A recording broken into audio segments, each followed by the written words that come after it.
পশ্চিম মেদিনীপুরে কেশিয়ারিতে শাসক বিরোধী চর্চা। মঙ্গলবার হাতিগেরিয়া এরিয়া কমিটির তরফে একটি সম্মেলনের আয়োজন করা হয়।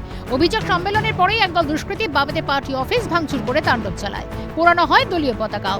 ঘটনায় তীব্র নিন্দা করে শাসক দলের বিরুদ্ধে নোংরা রাজনীতি এবং ভয় দেখানোর চেষ্টার অভিযোগ বাম নেতৃত্বের। এইসব নোংরা ভয় দেখানোর চেষ্টা করছে, নোংরা রাজনীতি, এটা ভয় দেখানোর চেষ্টা করছে। কিন্তু মানুষ বুঝে গেছে তৃণমূলের চরিত্র, মানুষ বুঝে গেছে বিজেপির চরিত্র। মানুষ যখন আমাদের দিকে মুখ ঘুরাচ্ছে তখন ওরা মানুষকে ভয় দেখাচ্ছে। কি পদক্ষেপ নিচ্ছেন এই মুহূর্তে? আমরা এই মুহূর্তে সমস্ত ইয়েকে ওখানে সমস্ত সাংবাদিক জানিয়েছিলাম। এই এলাকার রাস্তা চলছিল সংস্কারের কাজ। সেখানে কর্মরত ভিন জেলার ঠিকা শ্রমিকরা রাতে পার্টি অফিসে ছিলেন। তাদেরও মারধর করা হয় বলে অভিযোগ শ্রমিকদের।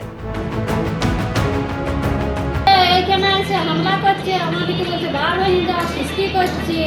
কারা করেছে এটা? কারা করেছে আমরা কি চিনি? রাতের বেলা আমরা কি জানালো? কটা নাগাদ ঘটেছে এই ঘটনাটা? রাত 12টার সময় এসে কি ভাঙচুর চালিয়েছে? হ্যাঁ, রাত 12টার সময় আসে, 5টা ডাঙ্গা লোক আসে। তারা মেয়ে ছেলেদের গায়ে হাত দেয় এবং গালি করে দেয়।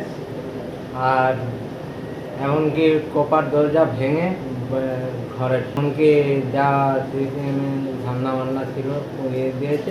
এই ঘটনার সঙ্গে তাদের কোনো যোগাযোগ নেই বলে মন্তব্য শাসক শিবিরের। সব কিছুই না, মানে এই ঘটনার সঙ্গে আমাদের কোনো যোগাযোগও নেই।